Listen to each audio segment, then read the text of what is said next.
existe em Brasília uma conversa muito forte para que o Bolsonaro seja absolvido, né? Não seja cassado, não seja proibido de ser candidato, e, ao mesmo tempo, com essa benécia, você também bota o Lula no pacote. Ou entuba o Lula no pacote, ou o Bolsonaro é cassado.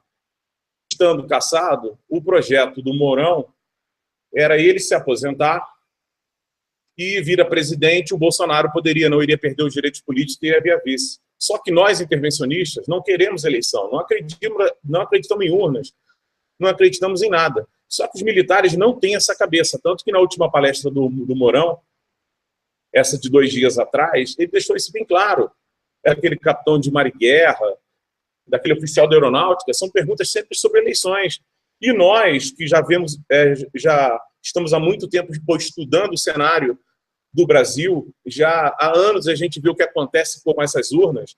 O próprio Toffoli fez um teste com as urnas ano passado e desafiou alguns hackers para poder entrar na urna do TSE. Todos conseguiram entrar. O teste do TSE. Então a gente já sabe o resultado qual vai ser. Entendeu? É por isso essa arrogância. A gente vem sofrendo coisas, às vezes fala assim, os militares estão acomodados. Não, eles estão deixando cortar na própria carne, que quando você reduz verba, quando você deixa soldados lá no Amazonas sem alimentação, sem chegar comida, o próprio ministro, o próprio brigadeiro falar que não, que tem soldados do exército sem receber a comida lá em cima, você vê que existe um desmonte dentro das Forças Armadas. Problema sério. 30 anos de doutrinação. Nós temos um cara que dá o parecer jurídico dentro do alto comando, que é o Ives Ganda, que sempre foi um cara de esquerda. Hoje, nós queremos saber legalmente se é viável ou não uma intervenção, quem dá o parecer jurídico é um cara da esquerda. Então, nós temos que estar atentos a isso. A gente pode ficar se enganando. Mas o que importa nisso tudo, o que mais me preocupa nessa história toda, é que a agenda ela tem sido cumprida assim rigorosamente. Existe uma faceta aí da esquerda muito importante que os intervencionistas prestem atenção. O Temer ele entrou a favor do Lula. A Dilma iria acabar com a economia do Brasil de uma maneira e estava entrando em conflito com os interesses de China, Rússia, e uma arrogância, e ela estava destruindo o PT. Então, o acordo foi o Temer entrar, fazer o serviço que a imbecil da Dilma não conseguia fazer, e o que ia acontecer? O Lula resgatar o PT e salvar o PT, porque todo o ônus das coisas ruins que estão acontecendo iriam cair em cima do Temer. O Temer virou o culpado do desemprego dos últimos 20 anos no Brasil, a culpa é do Temer, tudo que acontece é culpa do Temer, e o PT vai se safando. Então as pessoas esquecem que isso tudo é um projeto antigo. Quando você teve lá o diálogo interamericano, que você pega lá o Pacto de Princeton, e você pega que o Lula estava junto com o Fernando Henrique. Quem criou o Lula foi o Fernando Henrique. O Fernando Henrique escreveu durante anos na revista comunista. Quando você vai na Sorbonne, você pergunta assim, qual a maior autoridade do mundo em grancismo? É o Fernando Henrique. Então, isso tudo é uma agenda que está sendo cumprida. O Meirelles é o homem dos Rothschild. Você vê que o Meirelles foi presidente do Banco Central nos 2 governos do Lula. E hoje está aí. Então, você vê que as caras são as mesmas, o comportamento é o mesmo, a agenda está sendo seguida. A agenda das 13 famílias e do Rockefeller, ela está sendo seguida. Nós não estamos lutando apenas com movimento de MST, movimento de Farc, essas coisas, não. Nós estamos lutando contra uma agenda global. Por uma agenda que vem ocorrendo no Brasil de formação de tudo. Então, é muito difícil. A gente não pode desistir. Acho que é certo, realmente ruas, mas vai ser muito complicado, muito difícil estar tendo, porque as nossas Forças Armadas elas estão focadas nas eleições. O nosso homem de confiança, que é o general Mourão, ele mesmo deixou claro, entendeu? Que as urnas nas urnas que nós vamos entrar. Porque o Exército pensa em entrar através da eleição do povo e lá dentro fazer o que tem que ser feito no Brasil. Só que o Brasil não aguenta até lá, não aguenta. O que está sendo vendido, o que vai acontecer, o que demorava antes de acontecer 10 anos, acontece em um mês. O que demorava a acontecer em 90 dias, em 24 horas. Você tem uma surpresa no Brasil, você tem uma bomba no Brasil. O que nós vamos fazer depois do exército? Nós vamos entrar em conflito com a China? Nós vamos expulsar os chineses daqui? Eles vão parar um porta-aviões, um submarino nuclear, e quem vai expulsar que chinês daqui? Veja o acordo da Unasul, da Dilma, com os chineses. São 300 milhões de chineses da classe baixa que estarão autorizados a entrar no Brasil a partir de 2018. Isso já está assinado. OIT 169, muita gente, juiz, eu perguntei a um juiz sobre a OIT 169, ele não sabia o que era. Eu tive que abrir o iPad e mostrar ao cara como as coisas estão escondidas, cara. Como as coisas estão vergonhosas no Brasil. Então, a gente tem que ter ideia e certeza do tamanho do nosso inimigo. Senão nós morremos. Senão nós vamos morrer. E eles não são muitos, eles são organizados. Essa história que o Brasil é retaguarda, o Brasil é isso e aquilo. É coronel que trabalhava para Sarney e hoje fica fazendo aí vídeo em internet aí, dizendo que é contra a intervenção, que o Brasil precisa a nova da velha. A gente não pode cair nessas falácias. Vamos acordar os olhos, cara. Abrir os olhos, vamos acordar. Porque sendo, nós temos que reverter esse jogo. Você se incomoda com a história de Lenin, Stalin, de genocídio de Hitler? Nós estamos assistindo vivos hoje aqui um genocídio no estado do Rio de Janeiro, onde os funcionários não recebem há quase 5 meses, onde pessoas estão morando embaixo de ponte, onde as pessoas estão sendo despejadas, onde pessoas estão indo morar em abrigo, onde uma professora gravou um vídeo, ela jogou álcool e queimou o corpo. Genocídio em 2017 dentro do Brasil, quando fala que não tem dinheiro para poder pagar os servidores do estado do Rio e deixa morrer, e ao mesmo tempo libera mais 1 milhão de fundo partidário. Será que vocês não viram que isso é o comunismo? Será que não entenderam que o comunismo funciona dessa maneira, que eles estão seguindo a agenda aqui dentro? Que o Meirelles sempre foi o representante dos Rothschild, ou Rothschild, como vocês quiserem chamar. Sempre foi, o Meirelles sempre foi homem de confiança. Então, a gente tem que prestar atenção, não é apenas se ter na rua fazendo bagunça, não. É uma agenda que devagarzinho eles vão colocando, entendeu? De mudar a moeda, de mudar tudo. Então, a gente tem que estar muito esperto. É a nossa única salvação. O povo está comprando ingresso a R$1.000 para ver a final do Flamengo e não vai uma noção. Hoje, no meu WhatsApp, muita gente perguntando: Alex, quem é esse General Mourão? Pessoas de direita que não sabiam quem era o General Mourão.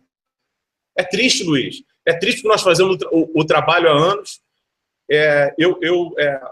Minha última fala dentro dos Patriotas até foi sobre aquela palestra que o César passou no Sul e que o general falava que o Amazonas era nosso, a Amazônia era nossa. E eu ri, eu discordei, eu fiquei chateado, até porque eu fiquei 3 meses lá em cima. Eu acho que o que está acontecendo, nós estamos discutindo sempre o efeito final, né? Dar o remédio para a doença e tudo, mas a causa dela, a origem de tudo que está acontecendo, que é um projeto que eles têm, isso é muito difícil da gente derrubar. A gente tem que primeiro ter uma intervenção, e para mudar esse país, para mudar essas faculdades e mudar o que está acontecendo aí, algum tempinho aí, algumas décadas, porque é muito complicado.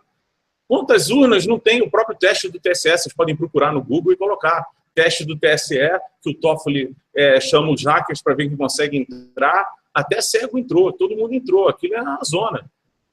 Então isso a gente já sabe. Eu até viro essa página de urnas. Isso a gente já sabe. Eu assisto vocês. Vocês já vêm discutindo isso há muito tempo, há mais de um ano. A gente fala de urnas. A gente está sempre falando. Isso aí não tem mais solução. Quando, cara, qual a diferença? É que nós estamos no desespero para que o Brasil mude. Mas o que nós estamos sofrendo é um projeto de poder que foi iniciado no século XIX. Desde 1884, você tem já desenvolvimento desse projeto de poder. Quando estava preso na cadeia lá, que é um dos fundadores do Partido Comunista Italiano, era tesoureiro até do partido, ele sabia que ele mesmo, nem os filhos, nem geração nenhuma dele, iria pegar essa mudança. São projetos de 100 anos, de 200 anos. São projetos comunistas, eles não têm pressa. Enquanto nós lutamos para poder trabalhar e sobreviver e pagar as contas do dia a dia, esses caras, Rothschild, principalmente o Rockefeller, que é o mentor de tudo, que as pessoas às vezes falam as 13 famílias, porque as 13 famílias, elas não são nada sem o Rockefeller. famílias foi Rockefeller. Quem criou Bilderberg, foi pro Hotel Bilderberg, na Holanda, e fez a primeira reunião, foi Rockefeller. Quem doou o terreno para a ONU foi Rockefeller. Quem alterou, desde 1910, todo o currículo americano de medicina foi Rockefeller. Quem bancou a Alemanha na Segunda Guerra foi Rockefeller. Quem fez doar armas dos Estados Unidos para a Rússia depois foi Rockefeller. Quem não deixou o Churchill ficar com um pedaço da Rússia, também da União Soviética, foi Rockefeller. O Rockefeller, em 1939, com a Arabian California Standard Oil, descobre o petróleo na Península Arábica e dá o poder, cara, aos islâmicos. Ele que banca o comunismo, ele que banca E o Jorge Soros nada mais é do que um cachorrinho dele, para poder fazer o globalismo, criar milhões de ONG. Ele entrar com o comunismo, ele aciona. Quando ele precisa entrar com o islamismo, ele aciona, cara, o islamismo. Ele que pega, em 79, e pega o Ayatollah Khomeini e bota para sentar sunitas e xiitas, e bota a força, porque a Arábia Saudita tinha o dinheiro, mas não tinha o fanatismo que o Irã tinha. Então ele consegue juntar os dois.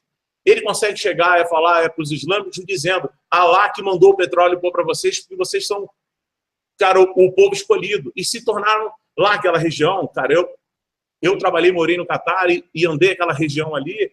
Os caras têm dinheiro, mas muito dinheiro, não é pouco dinheiro, não. Eles nem entram em Forbes, entre os homens mais ricos, eles não têm nem condições de entrar, porque eles vão matar todo mundo aí. Entendeu? Eles vão estar entre os 50 maiores. Entendeu? É muito dinheiro, mas é muito dinheiro. Entendeu? Eu estava no Catar quando estava o projeto da Copa. Aqueles estádios da Copa de 22 já estão doados já para a África. Então, cara, nós estamos falando de plano de poder. Os comunistas têm esse plano e o Brasil está incluído. E nós estamos sofrendo hoje a agenda global pesada comunista. Temos que lutar. Só rua. Porque só tem um jeito, é o povo na rua e pedir intervenção. Fora isso, é sincero, ou o povo na rua ou acabou. Exatamente, eu explico exatamente. Tudo. É para entender a complexidade, não é apenas botar 1 milhão de pessoas na rua e achar que o exército toma conta, você pode voltar para casa e esquecer, não. Você vai para a rua, legitimar um governo militar e tem que trabalhar também para poder fazer a limpeza, porque muito que acontece hoje no Brasil, e eu culpo nisso aí os militares, entre aspas, eu vou explicar por que eu culpo os militares, porque eles tiveram, de 64 a 85, para poder fazer durante o Fantástico, durante o que eles quisessem, explicar o que era o comunismo. Todo dia lá, acabou a novela? Vamos lá, olha aqui, ó, o Lenin fez isso. Vocês sabiam que o Lenin botou no testamento para não entregarem a Rússia para o Stalin? Cara, as pessoas sabem disso, explicava o que é. Se os militares tivessem feito isso de 64 a 85, todo dia dizendo quem são os comunistas, é passar o Holodomor, cara, mostrar tudo, hoje esses caras não estariam aí. O erro que eu vejo com outros militares foi não ter feito esse marketing, não teve o marketing, não teve uma pessoa que falasse, olha, porra, nós temos que explicar ao povo por que nós estamos aqui. Mas eu acredito, se eu não acreditasse, eu não estaria aqui com vocês. Eu quero o bem do Brasil, não quero vaidade, eu não quero nada. O bem maior é o Brasil. Como vai ser? Quem vai provocar e qual grupo o povo vai conseguir primeiro? O que conseguir primeiro, o povo vai... Cara, eu vou bater palma. Eu não tenho disso. O bem maior é minha filha, cara, são meus filhos. Parabéns, Alex. Esse é o bem maior. Eu não vou brigar. Eu quero que dê certo para quem está no quartel, para quem está na rua, quem pede esse artigo, aquele. O produto final é um Brasil livre do comunismo. E é isso que eu quero